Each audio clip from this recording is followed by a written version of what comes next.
मागो मकर गत रवि रवि जब होई,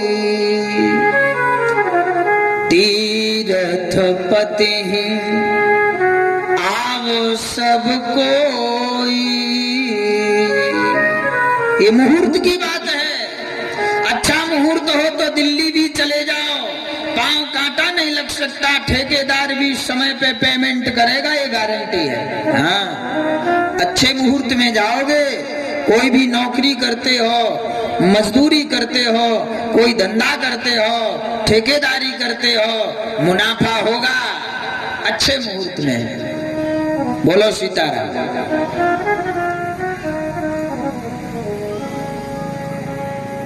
दो राजाओं की बड़ी सुंदर चर्चा है इसी कथा में। रामचरितमानसकार कहते हैं कि महाराज एक संत हुए बहुत, द्रविड़ देश और काशी नरेश, दो राजघराना, दोनों राजघराना है, दोनों राजा हैं, कोई छोटी मोटी हस्ती नहीं है। भक्त चरित में वर्णन है। भक्तराज की भी कथा चल रहा है ना, इसलिए। तो द्रविड़ देश के जो राजा हैं बहुत धर्मात्मा राजा थे। काशी नरेश भी कम नहीं थे, दोनों मित्र थे, अच्छे राजा थे। आपस में बड़ा प्रेम था दोनों राजाओं का। दोनों का विवाह हुआ, बाल्यावस्था से ही दोनों में प्रेम था, और प्रेम होने के बाद दोनों का विवाह हो गया, और दोनों के विवाह में दोनों की बात पक्की हो गई। बोले सुनो क्या है? बोले भैया यदि तुम्हारी बिटिया हुई और हमारा बेटा हुआ तो हम अपने बेटे का विवाह तुम्हारी बेटी से करेंगे। उसने भी हामी भर दिया और बोले सुनो तुम्हारा बेटा हुआ, यदि हमारी बेटी हुई तो हम अपनी बेटी का विवाह तुम्हारे बेटे से करेंगे। मुहूर्त की बात है। रामचरितमानस में जो कहा है, माघ मकर गति रव जब होई, तीरथ पति आव सब कोई। माघ के महीना में, माओ के महीना में ही क्यों प्रयागराज जाना चाहिए? विशेषकर प्रयागराज तो हमेशा राजा है, हमेशा गंगा बहती है, हमेशा जमुना बहती है, हमेशा सरस्वती त्रिवेणी संगम वहां है, सरस्वती। लेकिन माघ के महीना में ही इसका विशेष महत्व क्यों है? तो दोनों राजाओं ने आपस में चर्चा कर ली, तुम्हारी बिटिया होगी, हमारा लड़का होगा, हम एक दूसरे का विवाह कर देंगे। बोलो सीताराम। जोर से बोलना पड़ेगा, बोलो सीताराम। दोनों की बात पक्की हो गई। बोले हमारी बिटिया होगी, तुम्हारा बेटा, तो एक दूसरे का विवाह हो जाएगा। दोनों में बात पक्की हो गई।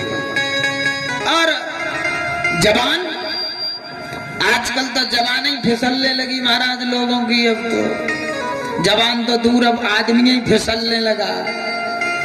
तो जवान कहाँ ना फिसले। बोलो सीताराम। द्रविड़ देश और काशी नरेश दोनों राजा बड़े प्रतापी, दूर दूर तक जिनके चर्चे, ऐसे दोनों राजा बड़े धर्मात्मा थे।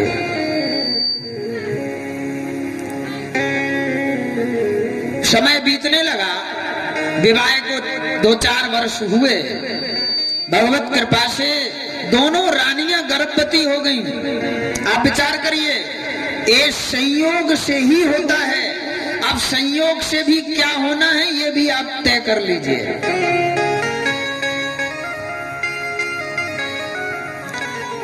राजाओं को क्या पता, दोनों रानियां गर्भवती हो गईं। रानियों ने, दोनों ने धीरे धीरे राजाओं को बताया।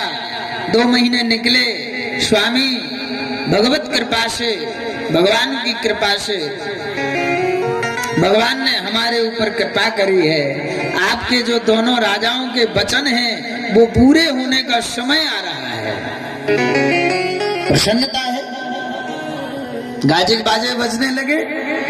महाराज जैसे ही समय बीतने लगा, और समय बीतते बीतते जैसे ही 9वां महीना लगा, बच्चों के जन्म का समय जैसे ही आया, तो आप विचार करिए, 9वां महीना आता है तो दिल की धड़कन तेज होने लगती है माता के, लड़का लड़का या बिटिया क्या होगा। आज तो समाज शिक्षित हो गया है, उस समय आज भी कहीं कहीं किसी किसी देशों में ऐसा होता है कि बेटी को जन्म देना यानी उस स्त्री को या उस राजघराने को, उस घराने को बुरा मानते हैं। आज कहीं कहीं ऐसे देश हैं, लेकिन अब अपना क्षेत्र और अपना स्थान नहीं है। भगवान की कृपा से द्रविड़ देश की जो रानी थी, कथा कहती है कि उनके यहाँ बेटी ने जन्म ले लिया 9वें महीने में। बोलो सीताराम। अब आप देखना कथा एकाएक मोड़ ले रही है। महाराज एक रानी ने बेटी को जन्म दिया, लेकिन वो रानी बेटी को जन्म दे करके महाराज हताश हो गई, परेशान हो गई। उसके मन में ऐसी गिलानी भर गई कि हम तो चाहते थे हमारे बेटा होगा, लेकिन बेटी कैसे हो गई, समाज क्या कहेगा, ना जाने कोई बिटिया को जन्म दिया है। तो महाराज बिटिया को जन्म देने वाली वो द्रविड़ देश की रानी ने दासियों को धन दौलत दे करके खरीद लिया और कह दिया कि सुनो, कोई भी शोर नहीं करेगा, राजा तक सूचना नहीं पहुंचना चाहिए कि हमने बेटी को जन्म दिया है। छुपा लिया गया, सब मान गए, कहलवा दिया महाराज बेटा हुआ है, हुई है बेटी, और बेटा का ऐलान कर दिया, शोर मचा दिया, बेटा हुआ है। अब आप विचार करिए कि जिस घर में बेटी हो और पिता तक सूचना ना पहुंचाई जाए, वो कह दिया जाए पिता से कि बेटा हुआ है, तब क्या होगा। पिता तो पिता है, बेटी हो या बेटा, खुशियों से। लेकिन जहां ऐसी प्रथा हो कि बेटा को ज्यादा महत्व दिया जाए, बेटी को कम महत्व दिया जाए, वहां क्या होगा, बेटा होने पे ज्यादा खुशी होगी। तो महाराज राजा तो बड़े प्रसन्न हुए, बोले आहा, अब काशी नरेश को सूचना भेजना चाहिए, हमारे यहाँ बेटा हुआ है, तुम्हारे यहाँ क्या हुआ है। महाराज बातें चलने लगी, बातें बढ़ने लगी, और धीरे धीरे काशी नरेश के कानों तक सूचना पड़ी, द्रविड़ देश के राजा के लड़का हुआ है। अब हमारे यहाँ क्या होता है हम देखते हैं। और भगवान की कृपा से कुछ ही दिनों बाद महाराज काशी नरेश के यहाँ भी बिटिया ने ही जन्म लिया। संग है ये, दोनों के यहाँ दोनों रानियों ने बेटियों को जन्म दिया, लेकिन एक रानी ने छुपा लिया, दूसरी ने छुपाया नहीं। काशी नरेश के राजा ने स्पष्ट कह दिया, महाराज आपके यहाँ बेटा हुआ है, हमारे यहाँ बेटी हुई है, तो लगन किस दिन लेकर के आ जाएं। तब तक महाराज द्रविड़ देश के राजा, जिनको कह दिया गया था कि बेटा हुआ है, उन्होंने अपनी पत्नी से कहा और कि मैं राजा को बुला रहा हूँ बेटा देखने के लिए, तो आप तैयार हो और हम पहले अपने बेटे का मुंह देखना चाहते हैं। पिता तो माँ ने, रानी ने स्पष्ट कह दिया, कहलवा दिया कि महाराज से कह दो कि जो इस बेटा का मुंह देखेगा जो पिता, तो वो पिता की मृत्यु हो जाएगी, ऐसा ज्योतिषियों ने बताया है। किसने कहा? रानी ने। आप विचार करिए, एक झूठ बोलने, एक झूठ छुपाने के लिए, एक गलती को छुपाने के लिए व्यक्ति गलतियों का पिटारा बांध लेता है, पोटली बना लेता है गलतियों की। और गलती क्या की? द्रविड़ देश के राजा ने रानी से कहा हम बेटा देखना चाहते हैं। रानी ने कहलवा दिया कि कह दो महाराज से, यदि बेटा देखोगे तो आपकी मृत्यु हो जाएगी, आप बेटा को देख नहीं सकते हो। कौन चाहेगा ऐसा कि हमारी मृत्यु हो जाए? राजा ने कहा अरे क्या आवश्यकता है, बेटा का नहीं देखेंगे चेहरा। बोले 18 वर्ष से पहले आप बेटा को देख नहीं सकते। अब आप बताइए, राजा ने, रानी ने महाराज उस बेटा को बिल्कुल अलग रखा, महल में ही निगरानी करने लगे। 18 वर्ष की दोनों बेटियां, उधर काशी नरेश की बिटिया 18 वर्ष की हुई और इधर महाराज द्रविड़ देश के राजा की बिटिया 18 वर्ष की हुई। लेकिन इन्होंने अपनी बेटी का रंग रूप बिल्कुल बदल दिया, लड़कों जैसा व्यवहार उसे सिखाना शुरू कर दिया, लड़कों जैसा पहनावा ओढ़ाना सिखा दिया। बेटी को बेटा बनाने की कोशिश करी और उस कोशिश में हुआ क्या कि जब लगन आई, विवाह की मुहूर्त आया, तो काशी नरेश को द्रविड़ देश के राजा ने महाराज निमंत्रण भेजा। और जैसे ही निमंत्रण भेजा गया, काशी नरेश ने महाराज आमंत्रित किया कि आप अपने लड़के को यानी दूल्हा को लेकर के आइए, हमारी बेटी विवाह के लिए तैयार है। दोनों का आपस में, दोनों राजाओं को बेटी को बिल्कुल ऐसा दुल्हा जैसा बना दिया कि कोई भी चेक नहीं कर सकता है कि ये बेटी है कि बेटा। दूल्हा का पूरा वेशभूषा पहना दी महाराज, बोलो सीताराम। पगड़ी लगा दी, चेहरा ढक दिया। वो पहले वो ऐसी पगड़ियां चलती थी, वो मोर लगता था कि आगे सांकरें घाई लटकती है ना, खजरी के वो लटका दिए जाते थे पहले। तो ऐसा बेटी को मोर पहना दिया और दूल्हा बना दिया। और दूल्हा बनाने के बाद द्रविड़ देश के राजा बारात लेकर के काशी नरेश के दरवाजे में पहुंच गए। बोलो सीताराम। और जैसे ही काशी नरेश के दरवाजे में पहुंचे, अब उस महाराज सबकी धड़कनें तेज हो गई। रानी की धड़कन जैसी तेज हुई, हाय विधाता अब क्या करेंगे, ये सब गड़बड़ हो जाएगा, ये तो गड़बड़ हो जाएगा यदि अब दोनों बेटियों का आपस में विवाह हो गया तो क्या करेंगे, है ना, संदेह वाली बात है। यदि आपस में दोनों बेटियों का विवाह कर देंगे तो होगा क्या। रानी ने सलाह मशवरा किया सखी सहेलियों से, बहन देख आज तक तो छुपाते आए हैं ये सब, अब छुपाना ठीक नहीं है। समाज में हंसी हो जाएगी, समाज में हमारी प्रतिष्ठा धूमिल हो जाएगी। हमारे महाराज मरने से नहीं रुक सकते, वो मर जाएंगे। और दोनों राजा बड़े ही चक्रवर्ती हैं, बड़े ही नामधारी राजा हैं, इन दोनों राजाओं का क्या होगा तू बता। सखी सहेलियों ने कहा, महारानी मैंने तो आपको उसी दिन कहा था जिस दिन बेटी को आपने जन्म दिया था, मैंने उसी दिन कहा था कि बेटी हो या बेटा हो स्पष्ट महाराज को बता दो, लेकिन आपने उस बात को छुपाया और अब छुपाया है तो आज मैं क्या करूं। रानी ने कहा कि आज राजा को स्पष्ट करके बता देते हैं। बोलो सीताराम। आप देखना जो गलतियों का पिटारा, जो कथा कहती है कि एक रानी के छोटी सी गलती ने कितना बड़ा रूप ले लिया। महाराज उस गलती के कारण हुआ क्या, धीरे से जब राजा के कानों में पता चला द्रविड़ देश के राजा को कि मेरी रानी ने बेटा को जन्म नहीं अपितु बेटी को जन्म दिया था, तो द्रविड़ देश के राजा को अकस्मात शरीर में आग जैसी जल उठी।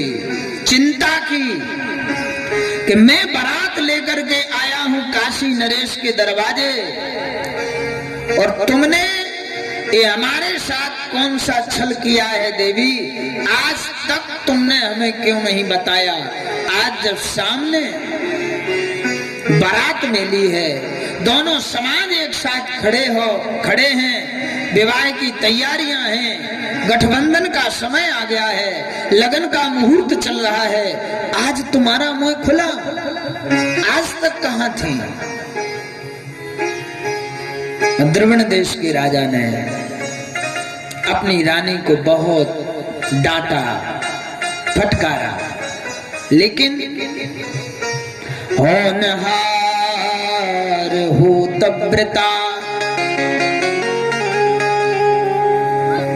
जो भी हमारे पास होना है, होनहार है, वो होके रहती है। विधि का विधान जान हानि लाभ से ही है, जाहि विधि राखे राम ताहि विधि रही।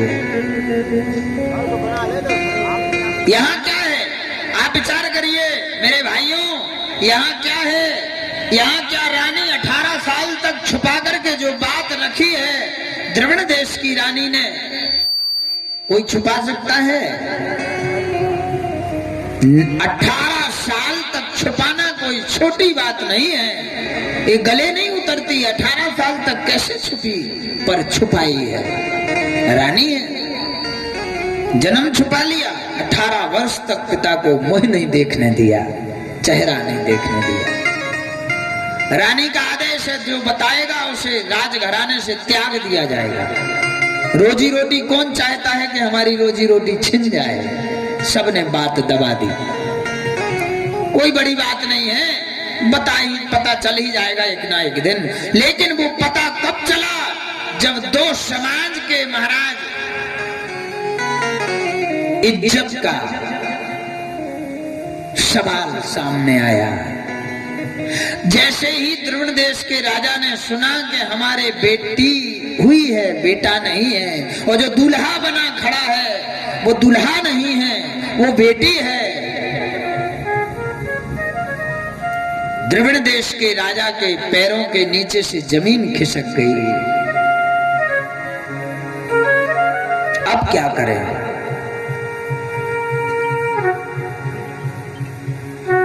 काना फूसी होने लगी, राजा पसीना पसीना हो गए।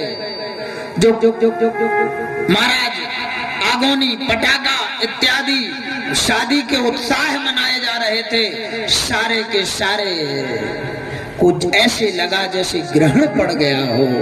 राजा को सारे जो शब्द खुशी के, उन बाजे गाजों के जो खुशी की लहरें जो शब्द सुनाई दे रहे थे, अब वही महाराज काटने को दौड़ने लगे। राजा ने कुछ किसी से नहीं कहा, सीधे अपने मित्र के पास गए, जिनको काशी नरेश कहा जाता है, जो अपनी बेटी के स्वागत में लगे हैं, बारातियों के स्वागत में लगे हैं, अपनी बेटी की तैयारियों में लगे हैं। एक पिता होता है, जितने एक पुत्र के पिता को अपनी पुत्र वधू लाने में खुशी होती है, उतनी ही खुशी एक बेटी के पिता को अपनी बेटी की डोली जाते हुए देखने में होती है। दोनों पिता खुश होते हैं। लेकिन महाराज, यहाँ दोनों पिता खुश थे, लेकिन एक पिता की खुशियों में नजर लग गई और दूसरा पिता भूला है कि मेरी बेटी की डोली उठेगी। तो दोनों पिता खुश थे, लेकिन एक पिता की गम जैसे ही बदला, वह सुख गम में बदला। दौड़ करके काशी नरेश के पास जाकर के कहा, हाथ जोड़कर आंखों में आंसू भर के द्रविड़ देश के राजा ने कहा, महाराज ये सब बंद कर दो।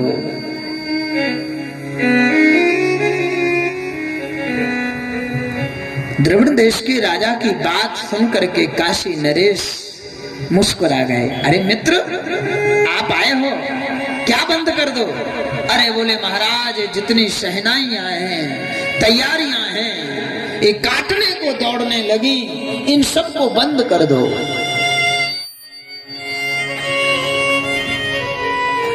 काशी नरेश के कानों में जब आवाज पड़ी कि जो दुल्हा बना खड़ा हुआ है, जो सहरा लगाकर खड़ा हुआ है, वो दुल्हा नहीं है, दुल्हन है, तो महाराज काशी नरेश के तो जीवन में मानो काली अंधेरी आ गई, काली रात आ गई। जिसकी बेटी को हल्दी चढ़ी खड़ी हो, बैठी हो, मंडप में जाने की तैयारियां हो, और उस बेटी के पिता को पता चल जाए कि मेरी बेटी के लिए जो ब्याहने आया है वह लड़का से लड़की तो बहुत दूर है, यदि थोड़ी भी खोट नजर आ जाए जाती है तो अपने आप का माथा पीटता है कि हे ईश्वर, मैंने पहले क्यों नहीं देखा, और यदि देखा है तो मैंने देखने में चूक हो गई तो तूने बताने में आज देरी क्यों लगा दी। वह पिता दुखी हृदय से।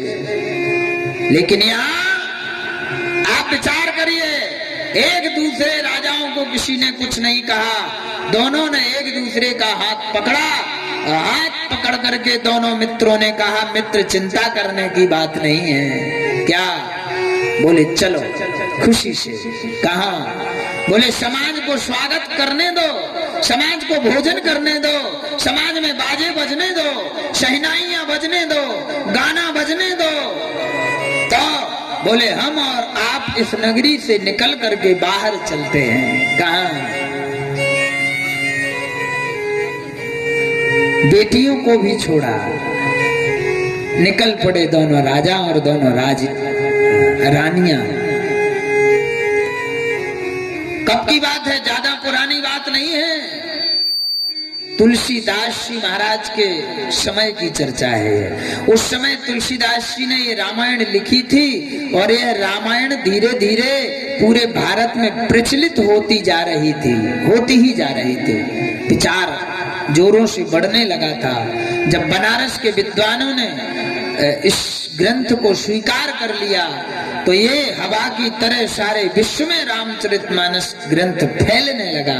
उस समय की चर्चा है। और महाराज जैसे ही ये दोनों नरेश राजा मरने के लिए जा रहे थे, कहाँ? दोनों राजा द्रविड़ देश के और काशी नरेश दोनों राजा मरने, आत्महत्या करने के लिए जा रहे थे कि अब समाज में हम चेहरा दिखाने के लायक नहीं है।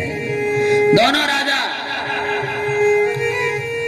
महाराज आत्मदाह करने के लिए जा रहे थे। किसी सरोवर में डूब जाएंगे या कहीं कोई भी कुछ भी कर लेंगे, लेकिन अब समाज को हम चेहरा नहीं दिखाएंगे।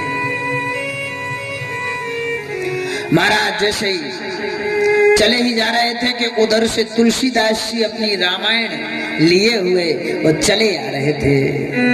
तुलसीदास जी, और जैसे ही तुलसीदास जी को आते हुए देखा और तुलसीदास जी ने दोनों राजाओं को देखा। दोनों राजा बड़े चर्चित परिचित थे उस समय के।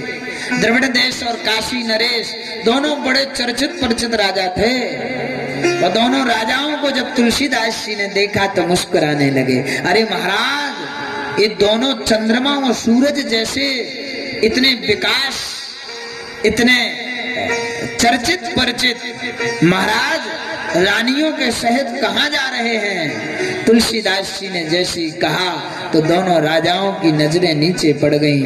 एक महात्मा से अब हम क्या कहें कि हमने ऐसी गलती करी है, खुद गलती करी, और एक साधु से, एक महात्मा से हम कैसे बताएं?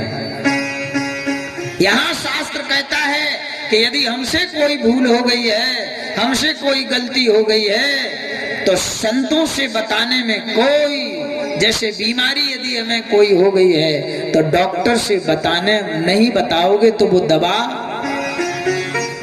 काहे की करेगा?